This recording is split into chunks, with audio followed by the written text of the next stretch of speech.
Hi, my name is Josh Zander. I'm the host teaching professional for MySmart Golf and teaching professional here at Stanford University Golf Course. Today I want to talk about distance control on putting. Distance control is based on three factors. Number one, making solid contact. Number two, using a pendulum motion. And number three, and this may be a little vague for now, but you'll understand later, is paying attention. Let's talk about the first one, making solid contact. So what you can't see here is that underneath this ball I have a penny. Now when I work on this drill with my students, I don't tell them whether the penny is heads up or tails.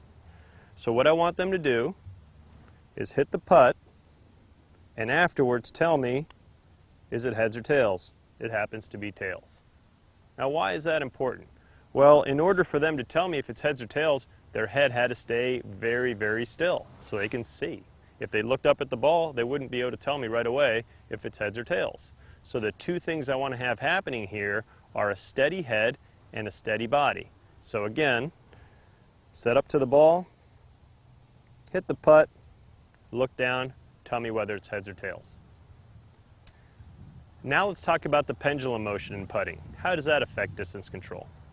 Well, if you can have a consistent pendulum motion, all you have to do is make different length strokes to hit different length putts. Let's think about this. This is a perfect pendulum. I've got a fixed point of suspension. As you can see, the pendulum is swinging. Let's count. The pendulum swings with a 1, 2, 1, 2 rhythm to it. If I made the pendulum swing bigger, it would still swing with the same rhythm. 1, 2, 1, 2. If we swung it smaller, it would still have the same rhythm. As you can see, it's 1, 2, 1, 2. So if I want to hit a short putt, it's a short stroke, same 1, 2 rhythm. Medium length putt, a little bigger than the last stroke, and then a little bigger than the last stroke, always with a 1, 2 rhythm. So what I'm going to do now is what I call the ladder drill. I'm going to use 3 different length strokes, each with the same rhythm, to hit 3 different length putts. I'll start short, then go medium, then go long. First one short, same rhythm, 1, 2. A little bigger, same rhythm, 1, 2. And bigger than that, same rhythm, 1, 2. I just hit the ball 10 feet, 20 feet, and 30 feet. It's a great drill. Try that one. In order to ensure that I have this pendulum rhythm, I actually count to 5 while I putt. Let me demonstrate it for you. First thing I do is I put my putter next to the ball, that's 1. 2, I look at the hole. 3, I look back at the ball. 4 is my backswing, and 5's the hit.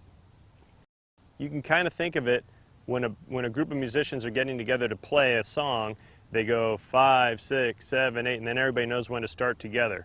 So it's difficult to make a perfect pendulum motion from a static position. So here's my 5 count.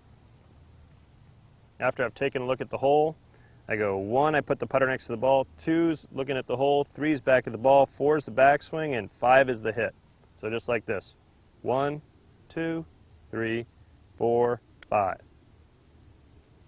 If you can have a consistent rhythm, your distance control is going to improve. Okay, so you've worked on keeping your head still with the coin drill. You've worked on your pendulum motion. Now the third and final thing you need to do is pay attention to the hole. If you were just going to toss a ball to the hole, you would look at the hole and you release the ball. Look at that, go on the hole. First take, I guarantee you. Why did I make that? My attention was 100% on the hole. I didn't think about my actual motion. I'm in a more athletic mode. I'm paying attention. So I can't tell you how many times I've seen people go up to putt and they make these beautiful practice strokes that absolutely mean nothing because they're not paying attention to the hole. So when I make my rehearsal stroke or my practice stroke, I always do it looking at the hole. I usually stand back here, look at the hole and make my rehearsal stroke, really paying attention, kind of like the attention I was doing when I threw the ball. If you don't like putting from back here, making a rehearsal stroke from back there, go ahead over here. This is what Tiger does. Tiger looks at the hole and makes his strokes right here. but the attention has to be on the hole. Let's see if I can putt as well as I can throw.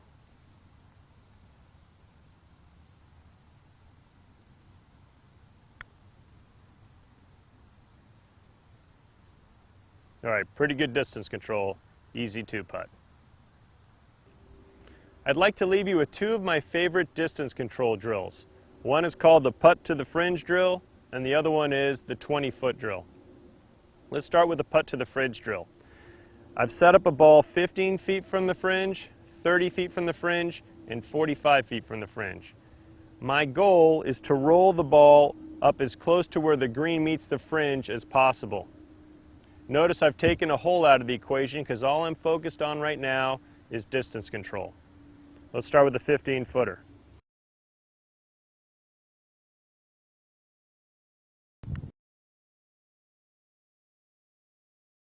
Walk back to the 30-footer. Notice I'm paying a lot of attention.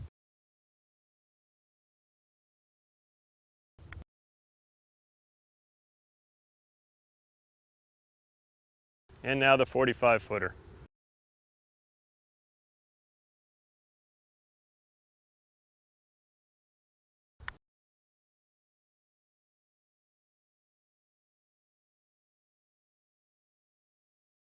Pretty good consistency.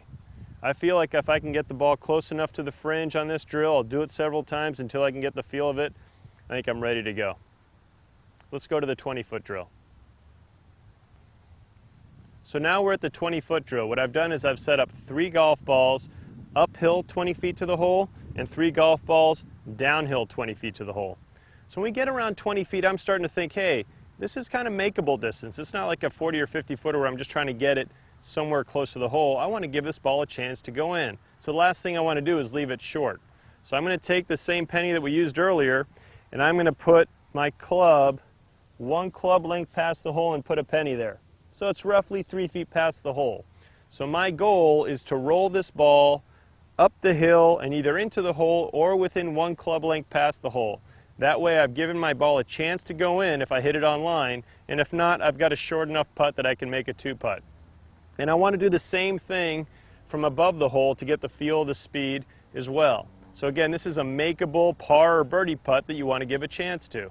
Now, it's fun to put a point system to this. So I give my students 1 point anytime they can get the ball within 1 club length past the hole. Obviously on a downhill putt, it would be past the hole over here, and I'll put another coin there. And I'll give you a bonus 2 points if you can get it in the hole. But if you end up 1 millimeter on line but short of the hole, no points.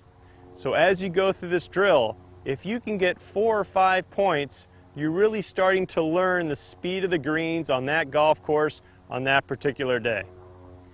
So let's review everything. If you can keep your head and body still to make solid contact, if you can have a nice pendulum motion, and you can pay attention, and you do some distance control drills, there's no reason why you shouldn't be a fabulous putter. Give it a shot.